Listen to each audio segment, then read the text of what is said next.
to thank everybody for joining us today on our webinar on mortgages and buying a home. My name is Cliona Quaid. I'm the contractor manager here at Berkeley. And thank you very much, like I say, for joining us. And just to mention, as we talk through, the next 40 minutes or so, if you have any questions, you can just please raise your hand on the webinar. We'll try our best to ask questions at the end and get answers for you. So I'd like to start by introducing David Sweeney and Margaret Barrett. Thank you very much for joining us today, David and Margaret. So David is the principal solicitor at Sweeney Solicitors in Cork City, and David specialises in property and conveyancing. Thank you, David. Thank you. Thank you. And Margaret Barrett is a senior advisor at the Bank of Ireland, and Margaret specialises in mortgages. So again, thanks so much, Margaret, for joining us today. Cliona, thanks a million for inviting us on. We're delighted. So Margaret, here at Berkeley Group, we have people who are seeking employment, both in permanent employment and also contractors. The first question I have for you, Margaret, is what are the differences between, maybe somebody applying for a mortgage as a contractor or as a Payee worker? Absolutely. And that's a great question, Cliona, because, contractors sometimes are a little bit worried about applying for a mortgage or to speaking to the bank regarding their mortgage. So I suppose the difference is that if you're Payee, your salary is being paid on the month every month, and the company will confirm that salary by way of a salary cert, last two pay slips, and also it's confirmed by revenue on a P60. Whereas a contractor is slightly different because they're seen as self-employed. So we assess a contractor's mortgage a little bit different to that because, the income can vary month on month or week on week. So we assess it over a 2-year period. So what we look for on an assessment of a contractor's mortgage, we look for if there's accounts, which I'm sure there would be. So we look for the last 2 sets of accounts, and we look for the last 2 years Form 11s from revenue or notice of assessments from revenue. And we average the income over the previous 2 years to give us, I suppose, a salary that we can lend on. So we're very much open for business when it comes to contractors, should I add. And I suppose as early on in the process that a contractor can engage with a bank is highly recommended because we can review it as to where it is at that very point in time. And if, any amendments or, corrections need to be put in place, we can discuss that. Okay. And if a contractor were to come over to Ireland, maybe on a stamp for a visa, or, if somebody came on a spousal visa, would those demographic of people be considered for Absolutely. mortgages as contractors? Okay. Absolutely. So again, we'd like to see that person, I suppose, look, we like a contract to have rolled for certain. So like if a person is coming over, we'll say, and we see this a lot, we'll say, especially in the pharmaceutical industry. So people might be transferring from one of the companies into Ireland on a contracting basis. So we like to assess with a stamp 4 working visa. But if it is a critical skills visa, it's also worth speaking to us because we'll assess it on a case by case basis. For a contract, we do like to see it being rolled. So, and we like a contract maybe to be a 12-month contract. But again, if it's a 6-month contract and it's rolling, we will absolutely assess it. And everything is, I suppose, look, from a mortgage perspective, it's case by case. So don't ever discount your application just because you're on a contract. So I suppose to answer your question in a roundabout way, if they're coming over, let's say, and we'll pick a pharmaceutical company like Lilly, if they're coming from a different country from Lilly and they're moving into Ireland on a contract basis, but have been serving on a contract basis in their previous country, we'll absolutely assess that. You know what I mean? And we'll, we might say, look, we need, like, there's other aspects to a mortgage application apart from the income. So, we'd like to make sure that, there's loan to value, the loan to income, that there's demonstration for repayment ability as part of the process as well. But absolutely, I suppose the recommendation I would say from today's webinar is to reach out to us as early on as possible. Okay, Margaret, because that's a question I get asked often, from contractors, maybe somebody who's in permanent employment, moving, into a role that's, 6 months, we'll say, of a kind of a fixed term contract. Would they be considered? Absolutely.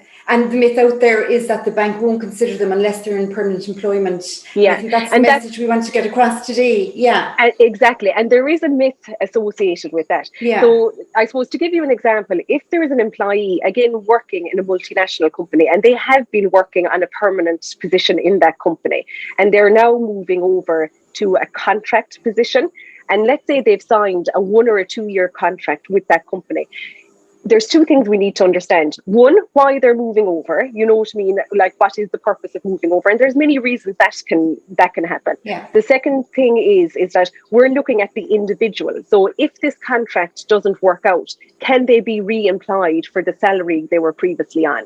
So, you know, again, if it was a 6-month contract, I think, Cliona, to answer you that, we'd like to see that 6-month contract having rolled, because that gives us a little bit of comfort that the company is happy with the the employee as a contractor.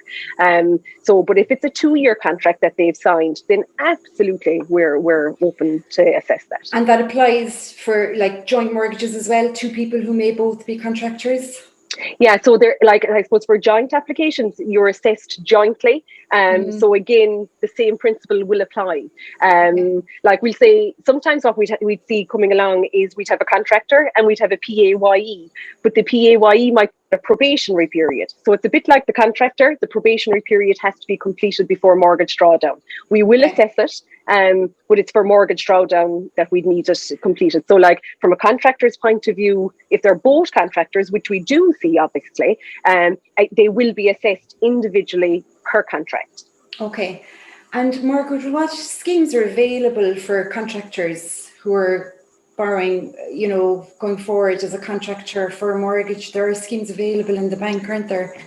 Yeah. So it's not, I suppose, specifically for contractors. So I suppose the schemes that are available for mortgages at the moment. So if the applicant is a first-time buyer, the schemes that are available to a first-time buyer is they can qualify for the Help to Buy scheme, which is the most significant one. So the Help to Buy scheme, just to give you a bit of background into that, that's been around for a number of years. So it's a revenue support for the applicants.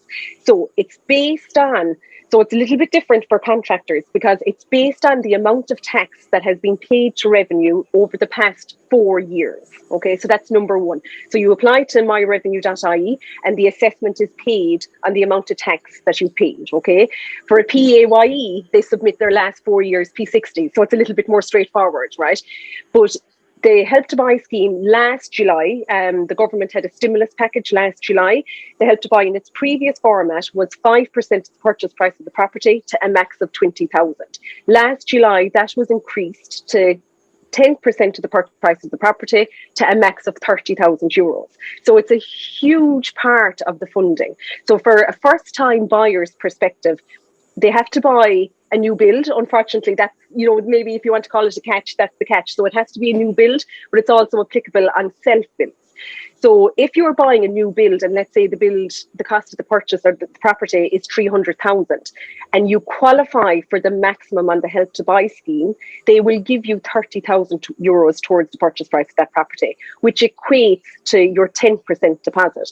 So the Central Bank of Ireland macroprudential rules is that we lend 90% loan to value for first time buyers and 80% loan to value for movers. So if you're a first time buyer and you qualify for the max of the Help to Buy scheme, they are contributing towards your 10%. Now, the bank will like to see, you know, personal contribution as well, you know, to a certain degree. But like if you're sitting on €2,000 or €3,000 of regular savings and you've been paying a significant amount of rent every month, then that's absolutely a good quality application from an assessment perspective. The other schemes that are available, and I suppose it's specifically available in Cork at the moment, it's coming through a scheme called Rebuild Ireland, okay? And there is a developer in Cork City that has qualified his development of houses in Glanmire for this scheme, and it's called LEHAF. So it's a further contribution to the purchase price of the property. So it's being issued through the local councils, so Cork County and Cork City Council. And what it is that up to 110 properties of these houses, I think there's 600 in the development, it's down in Glanmire, Ballinglana and Glanmire. So the first 110 properties of this estate qualify for a LEHAF scheme. So the purchase price of the properties is 350, but a first-time buyer applicant can qualify for the LEHAF scheme, which is 20,000 euros. So it reduces down the purchase price to 330, and on top of that, you can get your Help to Buy scheme. So it makes it really affordable from a purchaser's point of view. So that's available to everybody as first-time buyers. Movers are a little bit tricky. Unfortunately, there isn't much financial support from a mover's perspective, whereas there is financial support for first-time buyers. Margaret, I hope that answers the question. Yeah, no, it does. And just as you mentioned that if you're somebody who wants to get on the property ladder and, you know, you see new developments like you just mentioned, what should you do? What would you advise? The very first thing, lads, you need to do is talk to the bank. You know, like, and I've said this before, I love speaking to customers that are 6, 12, 18, 24 months out from buying their property. For the simple reason, if there's anything that doesn't sit inside a good mortgage application, I've time to correct it. So from an assessment point of view, I suppose if we pair it back to what I come looking for when I'm looking at a mortgage, and I'm going to talk about a contractor on this case, right? Okay. Sometimes contractors can come to me and they're giving me their accounts, we say, and this year it's quite significant, especially in January. So they'd be giving me their accounts for 2018 and 2019, and their 2020 accounts wouldn't be actually ready. But we know 2020 is, like, bearing in mind, I suppose I'm averaging over the last 2 years. So if the contractor is telling me that their 2020 accounts is stronger than the 2018 accounts, I'd be saying hold. Wait until you have your revenue documents, because I'll want to average off the higher amount, because I'm lending 3.5 times on that average salary. Does that make sense? Yeah. So from an assessment point of view, there's actually only a number of things we assess. So we assess macroprudentially on loan to income and loan to value. So the Central Bank of Ireland says we can lend 3.5 times a gross combined salary. So that's number one. So like contractor, we just have to ensure that we've averaged and figured out what the salary is. PAYEs is easier because we can just see it. So 3.5 times a gross combined salary.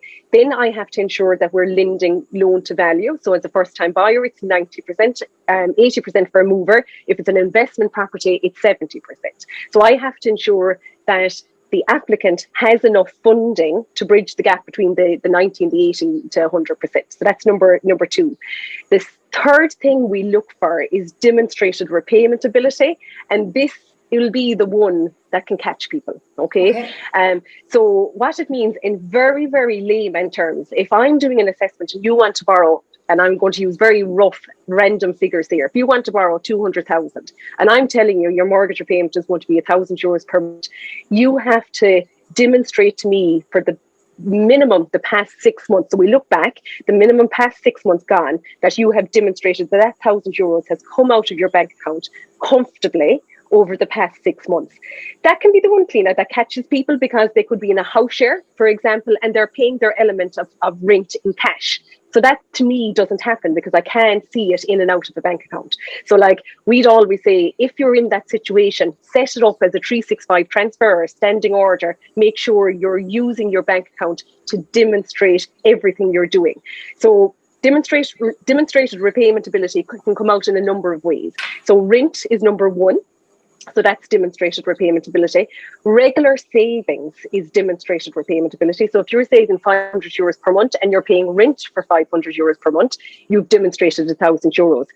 The third thing that we can take into consideration, actually there's two other things we can take into consideration. The third thing is that if you've had a personal loan, not a car loan, but a personal loan that you've had and you've paid it off in the preceding 6 months, we can take that as demonstrated repayment ability. So like you've demonstrated, okay, that's the other thing. The other thing that, and I'm not too sure this will be applicable to contractors now, but some of our clients would be on an annual bonus, and we'll say every April they get paid a bonus of €10,000. If that bonus is due and if there is no, let's say, home for it or reason for it to be spent, then I can divide that by 12 and it becomes savings demonstrated over the past 12 months. So like, that's number one.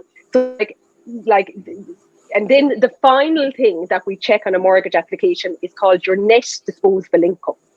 So we have to ensure as a bank that one, we're responsibly lending the money to you, but two, by lending it to you, that you can comfortably repay it, right, but also enjoy the lifestyle that you've become accustomed to.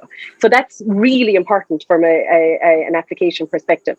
So we assess your net disposable income. And I suppose what reduces down your net disposable income is dependence is number one. So we know they don't come cheap if you have kids. So we deduct a certain amount of money off your net disposable income monthly for dependence. The other thing that reduces down your net disposable income is any outstanding loans. So if you have a car loan or a personal loan and you're paying 300 or 400 euros, that reduces down your net disposable income, which in turn sometimes can reduce the amount you can borrow, if that makes sense. So like, when a client comes to me, I will run through all of that really, really fast. Like in 20 minutes, I'll have them told if they sit inside criteria or they're not. In general, Cliona, people will come to the bank and they're like, well, I'm actually planning on buying a house in the next 12 to 18 months. I don't feel I'm ready to buy. And by the time I'm finished talking to them, we have a mortgage application on the way and they'll have bought in 6 to 9 months, because people are unsure, you know what I mean? And they think they have to have this huge volume of savings, when in fact they don't, if they can use the Help to Buy scheme. And that's interesting, Margaret. It just leads me on to a question that's come in here. You've said, I know responsible lending obviously is what you're about. The question is, comfortably, with regards to repayment ability, could you define that? So I suppose they're talking about savings and what mortgage. So again, like, let's say we're assessing for a mortgage. Someone is coming to me and they're looking to borrow 350,000 euros, and they sit inside loan to income, and they sit inside loan to value, and they sit inside having the funding available to them. So like, let's say they're buying a house for 400,000 and they have 70 or 80,000 savings, and I can prove that they can fund the remaining 10% themselves. To demonstrate, if that mortgage is telling me that 1,500 euros per month needs to be paid to Bank of Ireland monthly, I have to go into their bank accounts, so their current accounts and their savings account, and demonstrate that 1,500 euros coming out monthly, right? So it can come out in different forms. Like, the easiest one from my perspective is rent, because I can circle 1,500 euros rent going out every month to the landlord, you know what I mean? But we do see cash being paid as rent. So like, it becomes very tricky then, because, it's hard to see it. But so demonstration for repayment ability can be rent, it can be regular savings, it can be lump sum savings from a bonus, or invested shares or vested shares, that can be taken into consideration. But once I can prove that the person can comfortably repay the mortgage amount every month, that is the demonstrated repayment ability. I hope that's clear now, but I can clarify again if you need to. That's perfect. Margaret, COVID-19, I know we're all nearly kind of blue in the face from talking about it at this stage. But in terms of, we'll say, people applying for a mortgage, is there any restrictions there because of COVID? And I'm thinking of furlough and maybe things like that at the moment. And there is, unfortunately. So there's 2 schemes available for companies and individuals at the moment. So the person that's furloughed are entitled to the PUP, the Pandemic Unemployment Benefit Payment. So it's called PUP for short. So if the person is on that, we wouldn't assess at this stage. Now, we would do an initial assessment on the basis that once the person would have, returned to full employment, that we'd reassess with, once everything has, steadied down. But we'd only do an initial assessment. We wouldn't actually go to underwriting with it, because in theory that person is somewhat unemployed at this point in time. The second scheme that's available, and sometimes employees don't even realise that this is being, taken by the company, it's called an employee wage subsidy scheme. So it's where the company has declared to revenue that their turnover has decreased by a minimum of 30%. So, and the government are funding their wages with a scheme. And that's significant because what that's indicating, I suppose, to a bank is that, you know, there's maybe a slight risk associated here from a financial perspective. So what we can do in that situation, we can assess for a mortgage application, but we would like to see that EWSS no longer being, contributed to the employer to draw down the mortgage, because I suppose it does flag, again, you know, I suppose a question maybe as to the stability of the company into the future. Now, from a contractor's point of view, that's going to be different, Cliona, because, you know, they're going to be assessed as self-employed, actually. So, you know, I suppose if a contractor for some reason is claiming any of those schemes, which I don't think they probably would be, to be totally honest, you know, we wouldn't go to full underwriting application, but we absolutely would assess. And on the basis that everything reverts back to normal course of business, then we'd go through to mortgage draw. Okay, Margaret, when you're again assessing an application, you know, some people are lucky enough they might get a gift from their parents, you know, of money going towards a deposit, or friends, whatever the case may be. How is that viewed when that's financial absolutely history? Yeah, absolutely. So, and we accept gifts as part of the funding. And I suppose there's two things, all right? So a gift, we like to have it coming from a blood relative, because from a blood relative, the thresholds for gift tax are broader than if it was coming from, you know, a friend or you know, anything like that. So like, we'd like to see it coming from a blood relative, but we absolutely will assess it as part of the funding. So let's say this person is a first-time buyer, they're buying a new build and they're short, let's say, €5,000 to for their 10% deposit. And if that is coming from, let's say, their parents, then that's absolutely acceptable. We'll ask the parents to complete a gift letter. And on the gift letter, what they're stipulating is that they hold no legal interest in the property, and that this gift is non-refundable. So that gift letter comes in. We look to see the funding to be evident in an Irish bank account, and absolutely acceptable. If a gift is coming from abroad, we also accept it, and that we see that a lot, actually, in the current circumstances. For a gift that's coming abroad, we'd ask for that gift letter to be signed in the presence of a solicitor, and we'd also, there's a Banking and Payment Federation document that we'd also ask to be signed in the presence of a solicitor. The gift letter, again, is returned to the bank, and the funds need to be transferred into an Irish bank account. But that's absolutely acceptable. Just as long as nobody's declaring any ownership at all. Yeah, and that's it. And like, I suppose, look, if it is coming from, and like, I suppose we'd always advise customers, you know, the gift threshold for parent to son or daughter is quite, you know, extensive in Ireland. Okay, so that normally covers off any gift tax. But if it's coming from a sibling, you know, the gift threshold is narrower, you know, and if it's over the gift threshold, we have to ensure that the applicant is capable of paying the gift tax or the inheritance tax in any case. Okay.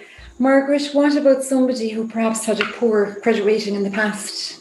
They've been earning, they've been kind of managing their finances well. Would they still be considered?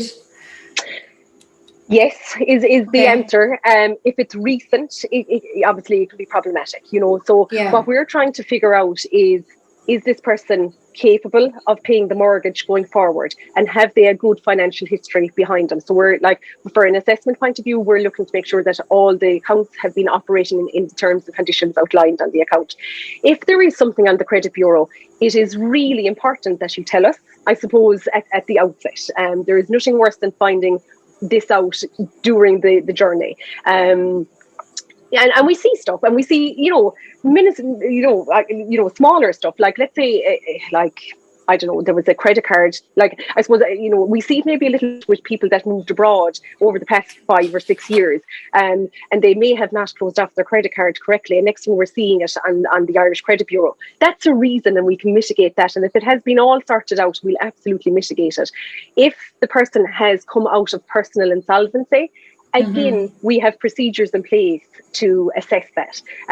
So again, Cliona, and it's not kind of giving you a sideway answer, but it is so very important that they speak to us, and if there's something, we'll work together to getting that person through the journey. Because have no doubt about it, the mortgage journey is somewhat of a roller coaster, and like, I'm not going to deny that it's not, but like, and at the very start of the journey, there's huge anticipation, like, have I done enough? Will the bank speak to me? Will I get a mortgage application? And then they speak, will say to myself, and I'm like, absolutely, it's perfect, drive on, you know, and you have identified the property, and that gets a little bit frustrating, and David will say that, because there's different parties now involved in it. So you have the bank, you have the solicitor, and you have the vendor solicitor, and like, there's lots of parties trying to get the sale closed, and there is a level of frustration there. But I suppose the team that I work with is Bank at Work, so we service probably the predominantly most of the multinationals in Cork City at this stage. So if you did your mortgage with me through the Bank at Work channel, I'd be with you on every step of that journey to get you out the other side. So just establish a good relationship, I think, with your mortgage advisor is the message here. I have a question that's come in, Margaret. A scenario: I'm a 57-year-old wishing to borrow 200,000. I hope to retire at 67. Will my assessment be based on a 10-year period? So we lend up to the age of 70 at Bank of Ireland, which is, so our terms is a max term of 35 years to a max age of 70. So for that person, there's longer there.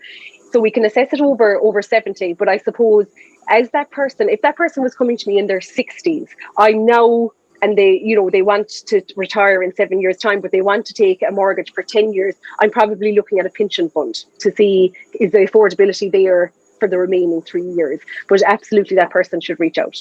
Okay, perfect. And David, somebody has spoken to Margaret, who's assessed them and let them know how much money they can borrow, and they've spotted a nice house somewhere. At what point should this person engage with the solicitor? Yeah, that's a great question. I would think as early as possible. So even when you're shopping around at your mortgage, because obviously people want to see how much they can borrow and what against their own income, what a bank will lend them, and they use that value against what's out there in the property market. And as we can see in the last few years, the prices for the type of houses that people want to buy have just gone up and up, especially in certain pockets. Where my main office is here in Cork City, so you're probably looking at the average house in Cork City now for a family 3-bed is €300,000, 3 to 350, I would think, maybe 280 to 350, that kind of swing depending on the area. So once you kind of have your an idea of your mortgage and the property itself, you should contact solicitors straight away. I would think that at the very outset, for a couple of reasons. One, no harm in contacting 2 or 3 solicitors. You're not limited to just using the historic family or traditional family solicitor, your dad's friend or mum's friend or whatever, or the neighbour. Reach out online or just do a search of solicitors in your locality. That will allow you, because obviously solicitors are businesses and their prices are competitive, so you can shop around and get the best value for yourself.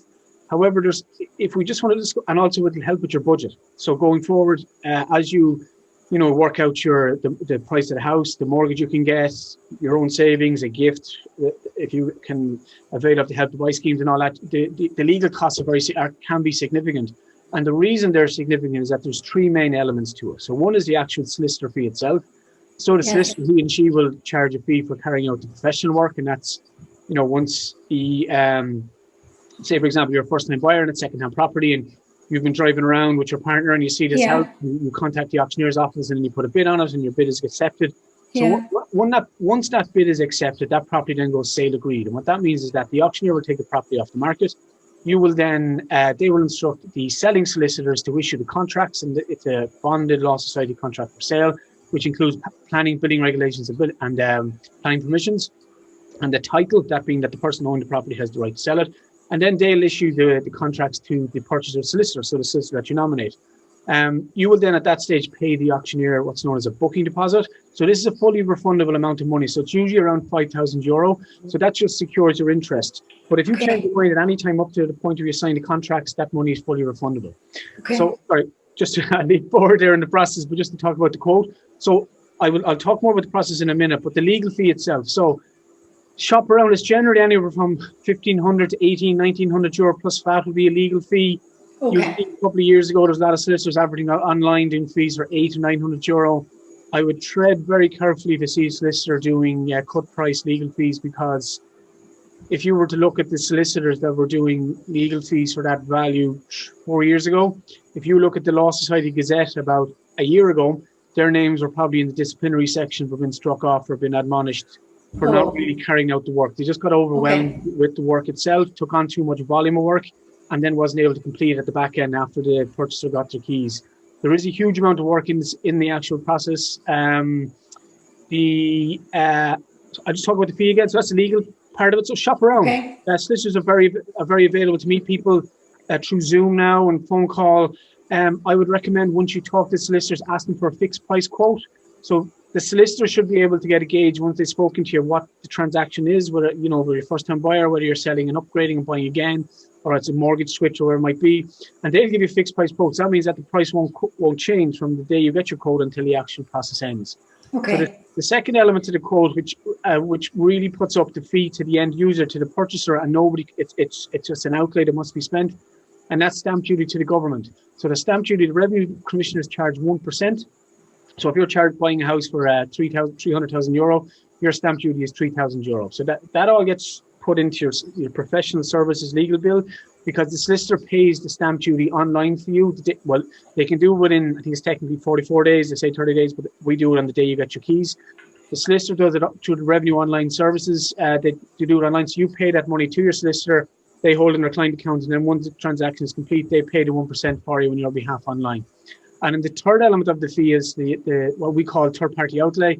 So this is your fee to register your interest with the land registry. So you would obviously, when you buy a house from somebody, there's someone who's currently the registered owner. The solicitor makes an application to the land registry to take the old owner off the property and register you as the new owner, you and your partner or wife, whatever it might be. That's about €700 for that. If you have a mortgage, so the mortgage, when we pay over, buy the house with the vendors, we would pay over obviously the balance purchase sums. If there's a mortgage on that property, the vendor solicitors uses those sums to pay off the existing mortgage. That bank then issues what's called a vacated charge, which takes the mortgage off the land registry. But we might then, for example, if the new purchaser is using a Bank of Ireland mortgage, we would register our mortgage then against the property as a charge. So that's about €175. On the day you get your keys, the solicitor then carries out what's called searches. So we would search all parties to the transaction, vendors and purchasers, for judgment of bankruptcy, and then we search the property itself just in case there's any last minute charges or loans we put on the property that no one has known about. Those searches can cost anywhere from €80 to €120 depending what it is, the type of title. And then there's other about €100 in charges for you might want to do same day bank transfer, which is €25, and then commissioner for oaths fees €40. We must take up a folio at the end, with the printed one is €5 and there's a full number €25. So in and around those three elements. So if you have, say you're buying a house for €300,000 and your stamp duty is €3,000, your outlay is in around usually $1,000 to $1,100, and then you can, so that would be €4,000, €4,100, and then your legal fee would be in around €2,000 plus VAT. So you're at about €6,000 there, probably 6,000, 6,200 would be your figure for your professional fees. So that would be your legal fee, your stamp duty, and your registration costs. So that's on top of your purchase fees. It's significant monies and something you need to be aware of from the start. Yeah, no, thanks for that, David. And how long does this process take? It sounds very long-winded. The entities can cause frustration. So it depends on the type of purchase. So just say it's a second-hand house, and the people living it are leaving and you're going to move into it. A rule of thumb is generally 6 weeks from the day you put your booking deposit down, from the day you get your keys.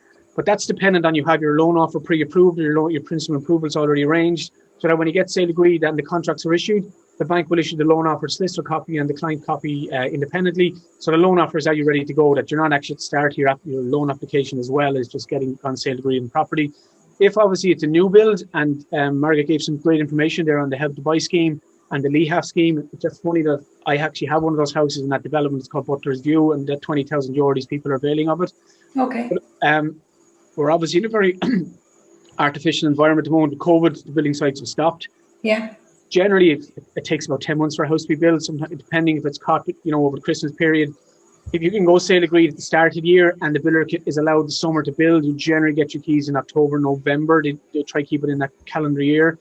I had one there. He went sale agreed in the summer 2019, and he got his keys the week before Christmas. So that was extraordinary because of COVID and that, that period of March to kind of June last year where there was no building and there was a catch up, and there's a lot of pressure because that guy, individual himself, his loan offer had expired and he was in an industry, the car industry, which is hit quite bad with COVID. And like Margaret was saying about the, people that went on the PUP and employers, there was extra investigations that went in, and there's actually extra industries that actually he had to go jump through a lot of strings to get loan offer, but he got there eventually. So usually it's 6 weeks. So just go back and speak about the process. So if you put your booking deposit down, and that's fully refundable until you sign a contract. The contracts are issued. The solicitor investigates the contracts or title. The person who's selling it has the permission or owns the property.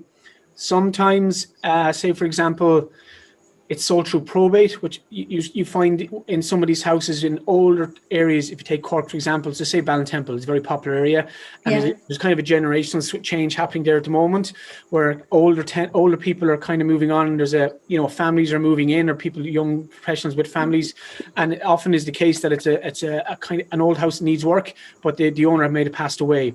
So that property owner, that property's gone into probate. So we must wait for the probate to issue the grant before the house can be sold, and that can cause delays, especially now with COVID. It is a slow process anyway, so sometimes you could be looking at maybe a year before the grant is issued, and we can't sell the house until he has the grant, because it's the government or the court system that gives the actual permission for the house to be sold through the probate system.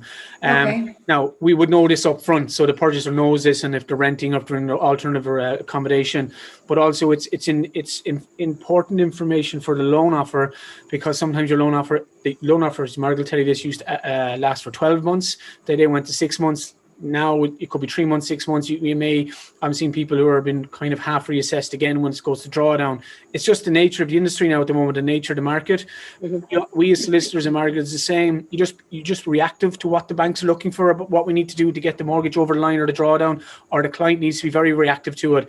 And that may mean go back to their employers and get another 3 months pay slips. It may go back and get, it can be frustrating form of pressure, but that's just how it is. So we would then investigate the title, planning, the building regulations. Once we're happy with all that's in order, and then we have the loan offer, we would invite the client in, and they would sign the contract.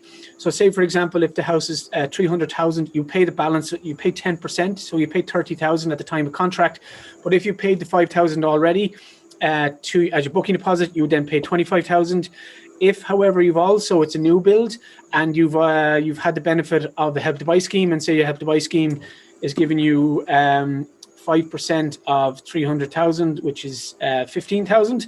So you can actually deduct that, and you qualify for the scheme through the revenue. You can deduct that 15,000 there at the contract signing stage. So when you actually sign your contract, you physically and practically only have to pay don't mean only, but you have to pay €10,000 to make up the balance of the 10%. So you deduct the 5,000 you already paid as your booking deposit. You allow your Help to Buy scheme contribution, because the government will pay that directly to the developer. There is a bit of a process where you go onto your PIN number and there's an application process for it, and then the developer does the same, and then the revenue pay them directly. But it means you physically will only have to pay out the balance less the booking deposit paid and the Help to Buy scheme. But it's at that stage, the contract signing stage, and that's the stage we sign your loan offer as well, because they are dependent on each other. We'd never sign a contract and not have a loan offer, and we'd never sign a loan offer without signing the contract. But it's at that stage, there's no turning back. So there's no refund of monies, and there's obligations in that to force people, if there's a delay that's unreasonable, you can serve a completion notice and the seller can do it to the purchaser as well, just to make sure that the process actually completes within a reasonable time frame. Or when we sign the contract, we actually put the closing date on it, so we're all moving towards that date. Might be 3 weeks from that, or 2 weeks, giving a reasonable time for the money to be drawn down from the bank, and then obviously the person moving out has to clear out the house, and you're entitled to what's called vacant possession. So on the day you get your keys, then keys are generally released that afternoon, and you would get them through the auctioneer. We would then, as I said, go through the process of the searches. We would draw down now, because of COVID, and it's just good practice now with all of this. It's happened through the post system, or DX, the independent postal system, where the vendor solicitor would send us the original title documents by registered post the day before the transaction or the morning of it. We hold them in trust. We would like, so generally or historically, houses generally close on a Friday. It's considered good luck to get your keys to your house on a Friday. So most transactions close on a Friday. So I would like to have, if it's Bank of Ireland, I would have the loan funds down, if I can, the Thursday or even the Friday morning. I don't like to have the funds in the client account because the client will start to pay their mortgage 1 month from the day of drawdown. So we've drawdown the Friday 20th of February. Your first installment will pay from Friday the 20th of March, unless you also already have an agreement with the bank that you want to pay from the day of people might get paid monthly on the 10th and they like to pay your mortgage on that day, and that the banks can adjust the mortgage to that as well. Okay. Okay. And David, from your own point of view, from a legal perspective, like what should we be looking for when applying for a mortgage, or have you any tips for us? Not so much applying for the mortgage. I think that's a financial question, and like any product, you can go to the market and just get what's best value from you. Like in the last year, like 5 years ago, 6 years ago, and I'm not a financial advisor. I'm Margaret. We have more information on this, but mortgages were around 4.3%, 4%, You can get a mortgage now for about 2%, 1.9 somewhere. So like over 30 years, that's huge savings that's out there in the market. And that was brought about by other products and other companies coming into the market, and all the other companies in Ireland especially kind of have now brought their rates down. And it's just competitive. It's just natural business. I suppose from my point of view, what I would advise really from a legal perspective, and if you're buying a house, especially if it's a second-hand property, because if you're buying a new property, when the developer says the house is finished and before you get your keys, you're entitled to what's called snag the property. So you'd get an engineer or a builder and they do a walk through the house and they come up with a snag list. It could be 200 items on it, it could be 20 items on it. You would hand that back to the developer and they must finish the snags. And then once they'd hand it back, you look back at it, you go in again. And then once you're happy that all snags are complete, then we'll actually draw down the funds and go to closing. But if it's a second-hand property, what's really important is you get a survey carried out. So once you've gone sale agreed, handed over the booking deposit to the auctioneer, you then say to through the auctioneer, whoever it might be, or through the solicitor, that look, we have an engineer, we're going to carry out a structural survey. So they just do a walkthrough of the house, and they will provide a report for you. There is a cost for it. They can be anywhere from 300 to 600 euros, kind of where I'm seeing the cost of an engineer structural report. But it's probably the most valuable piece of money you're going to pay in the whole piece of jigsaw, because in any legal contract or a legal purchase, caveat emptor, let the buyer beware. There will be items in any engineer's report. So when the engineer's report comes back and just say there's issues in it, we will present to the other side, and there's kind of like 3 responses you can get. One is that they will say, yeah, look, say, for example, the boiler needs to be fixed. Yeah, look, we're going to replace the boiler. That's no problem.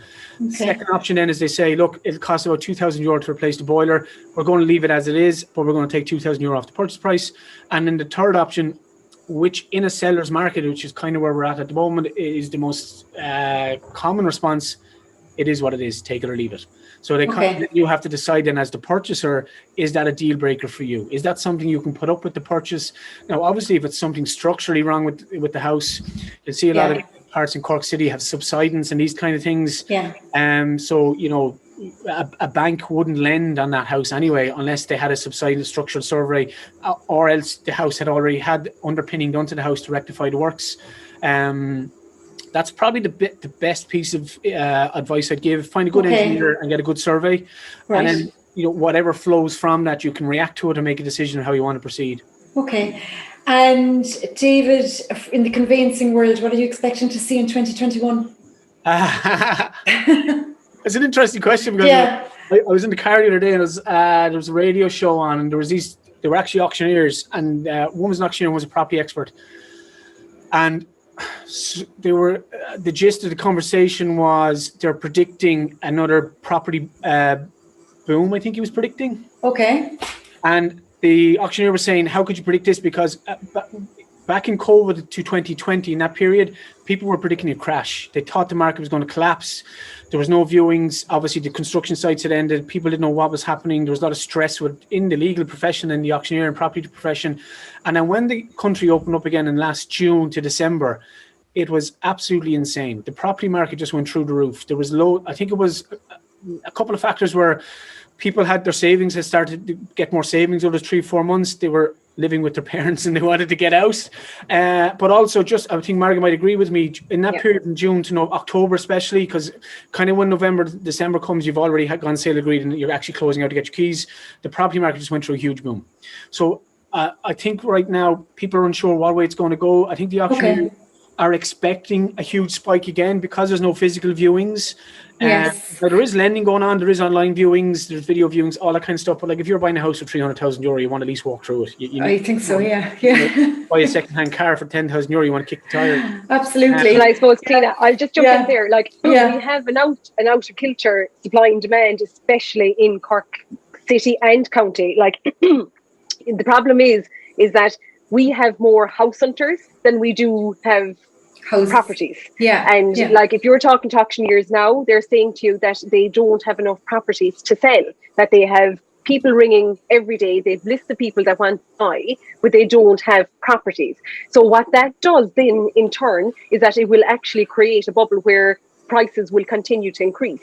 So nationally, prices have probably flattened, maybe slightly, whereas in Cork, they're expecting prices to continue to increase by 4 to 7% per annum. So we'd have people saying, oh, Jesus, I'll wait off now and I'll buy maybe in 2 years' time. I'm not too sure if that's actually the correct thing to do in the current environment, because we have such a supply and demand issue. And it's being compounded now with, as David said correctly, that developers are off-site. So supply is going to be slower for new developments getting to market. I suppose, and this is from a banking perspective now as well, like if you're a first-time buyer or a mover or an investment property, at Bank of Ireland, most certainly, we will approve you for a house hunter mortgage approval. So we'll approve you for the maximum that you sit inside criteria, and it stays valid for 12 months. So like there isn't an auctioneer in the country that would have a conversation with you now without having some sort of proof of funding, because one, they can't, I suppose they're not able to fluently take you to see the property, you know what I mean? And like decisions have to be made nearly virtually at the moment. So like reach out, like as I say, it stays valid for 12 months. And as David said, going back on the properties, the structural engineers and that, issues that arise from that, where the problem arises in Cork City, and it does absolutely happen, especially around the Ballincollig area, and that is we do have subsidence. And the problem what happens is that we can't get home insurance on it. So if you're viewing an older property and you feel subsidence is something that's going to come up, the first thing you should be doing is a home insurance quotation, because if you're failing to get home insurance, you're going to fail to draw down a mortgage. Okay, so David and Margaret, I'm just conscious of the time, and I have a few questions that have come in here in our Q&A. So if you were on a temporary wage subsidy scheme for 3 months in 2020, and you plan to pay off the tax bill before applying for a mortgage, will this impact your application anyway? That's for you, I think, Margaret. Yeah, absolutely. Like if your salary has been regularized to what it was pre the unemployment benefit scheme, then absolutely not. You know what I mean? Now, like I suppose there is certain sectors, unfortunately, in the current environment that would be noted as higher risk. And I suppose, look, the hospitality, I'm going to call it out, would certainly be considered a higher risk at the moment because we know they're closed. But if this person is in, I'm assuming to say that person is on this call, are probably working in a multinational company, then absolutely no issues there. Okay. An employer actually, sorry, I'm crushing across you, Cliona. An employer, as part of, like, if this person, we'll say if this is applicant 2, right, so we have a contractor, but if the applicant 2 is a Payee, as part of our salary cert now, the employer has to confirm their status on COVID. So they have to inform us if they're claiming the EWSS scheme. Obviously the POP we're going to see on bank statements, but an employer has to confirm their status on COVID and the EWSS, or if they've been impacted, or if the employee has been impacted by COVID. Okay. Another question that's come in here. Do you know if someone who was previously employed in the UK can claim tax back in the first-time buyers scheme on UK earnings? I would suspect no, but it's a revenue question really, because as far as I'm concerned, it's the amount of tax that's paid to the Irish government. But look, worth phone call. The Revenue have a great website, the revenue.ie, and all they have the information is there. It's well put together. Should be able to help. Thank you. Where can I find the first-time buyers support information, and if a first-time buyers scheme will be available for 2022 and 2023? That's a very good question. So number one, you'll find it on revenue.ie. Google Help to Buy Scheme Ireland and it will take you straight there, right? To claim for it, you actually claim it through myrevenue.ie. So if this is a contractor, you know they're going to be familiar with that part of the revenue side. In its current status, which is now the stimulus package of 10% of the purchase price of the property to a max of 30,000, that is available until the 31st of December 2021, right? Okay. We won't know if it's being extended in its current form or if it's being extended to its previous form or if it's being extended at all until the budget in October. So it's something as banks and auctioneers and solicitors and anyone involved in property nearly waits on every year for on the budget. Now, it has been available, Cliona, for the past number of years, but not in this current stimulus, this 10%. And it's huge, because it was 5% to a max of 20. It's now 10% to a max of 30,000. So we're talking a significant amount of money. So I was talking to a client yesterday, and she was a bit one of those that wasn't going to be buying for the next 12, 18 months. By the end of the call, she was like, Jesus Christ, I need to go house hunting. Because it made sense to buy in 2021 with the Help to Buy scheme. And I think I'm correct, David, but you'll correct me if I'm wrong, to claim on the Help to Buy scheme, a contract just needs to be signed. You don't actually have to be key holders. I stand to be corrected on that, but you don't have to be key holders. You know what I mean? But once a contract is signed, you can claim the Help to Buy scheme. Yeah, you can actually just apply and have your application ready to go. But the flip side of that was last year, the gentleman I spoke to there, he signed his contract back, I think it was in June. And the government increased from the 20% of 20,000, 30,000, I think the month after. And because we had a contract signed, they couldn't avail of it. Get the lower. So that happens as well. It was misfortunate. It drops, and that's your caught in that window. But look, it's huge. It's a huge benefit for first-time buyers. And you can apply for Cliona. Like for this particular girl yesterday, my advice to her was get off the phone and get onto myrevenue.ie and apply for it and see how much you qualify for, because it will help you to make your decision. Should you wait or shouldn't you? For her, if she qualifies for 30,000, it definitely makes sense to buy in 2021. You know what I mean? But if she qualified for 19,000, and she can take the risk then that, the worst, it might be extended. And if it's extended in its previous format, then I'm okay. But it is quite significant. And the other thing David called out, and it's very important actually, obviously the bank doesn't lend for the legal fees. So when I talk about a 10% deposit, like if you're buying a house for 30,000, I'm looking that you have the 10% deposit, but I'm also looking to ensure you can pay your fees. So, and that's something people forget. And, as David said, it's quite significant. So we have to prove, so we'll say for 300,000 euros, I'm actually making sure you have 36,000 euros available to you to purchase that house. 30,000 for the 10%, and let's say the 6 for the fee. So just to be aware of that as well. Thanks for that, Margaret, and thank you also, David, for today. It's been very insightful. I get asked questions every day. Contractors, I speak to them all the time, and that's always a question that comes up. If I'm contracting, will I be considered for a mortgage? What do I do? I think the key message here that I've learned anyway is just get in there fast, just get all your ducks in a row and decide what you want to do, and go to somebody like yourself, Margaret. If it's a 2-year plan, the earlier you engage, the better. If anybody, what's the best way to contact you, Margaret and David, if anybody has any kind of further queries, or if anybody's kind of looking to investigate about going forward for mortgage in time, Margaret? So I suppose I'm on LinkedIn. That might be the easiest way to find me. Okay. My email address is margaret.a.barrett@boi.com. So there's two of us. So it's margaret.a.barrett@boi.com. But it costs nothing, Cliona, to reach out. You know what I mean? And as David said, as much as you should be pricing, different solicitors, there's nothing stopping you having an approval with 2 or 3 different banks and actually making your decision when the time will come. Now, the sales hat is going to come on. I'm sure you'll choose Bank of Ireland. You know what I mean? Of course. Because we're absolutely, I'm 100% confident we've the best mortgage product on the market. But there is nothing stopping you having approval, three or four different banks. And when you find your property, you then choose, you know what I mean? So okay. And reach out. Thanks, Margaret, and for you, David. It's an email, is it? You'd rather? Yeah, well, actually, during my downtime in COVID last year, I actually put together a property ebook. Great. There's so much to this process, and I probably just touched on kind of significant milestones in it.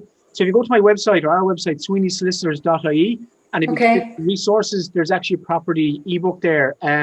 It's actually, I like the ebook, this ebook especially because it's nice and clean and fresh, and also it's not legalese, if you know what I mean, because I get caught up in it myself and too academic sometimes. So it's a nice, clean, simple, step-by-step guide, what's involved in buying a house, selling a house, and if you want a mortgage switch. Or you can get me on my own email, which is david@sweeneysolicitors.ie. But the best thing if you go on our website, because if you download the book, I'll get the email and I'll be able to contact you then from that. Well, David and Margaret, thank you so much. That's very insightful. And at least when I get asked queries, about, conveyancing in any aspect, David, or indeed kind of mortgages, I can refer people on to you. I'm sure you don't mind. Our next webinar, just if anybody else is interested, those that are joining us now, is on the 18th of March. And we'll be discussing pensions, which is another... very important. Another important one, exactly. So, David and Margaret, again, thank you so much. Pleasure. I really appreciate your time. And thanks for Tina, thanks a million. Okay, all the best to you, David and Margaret. Bye-bye.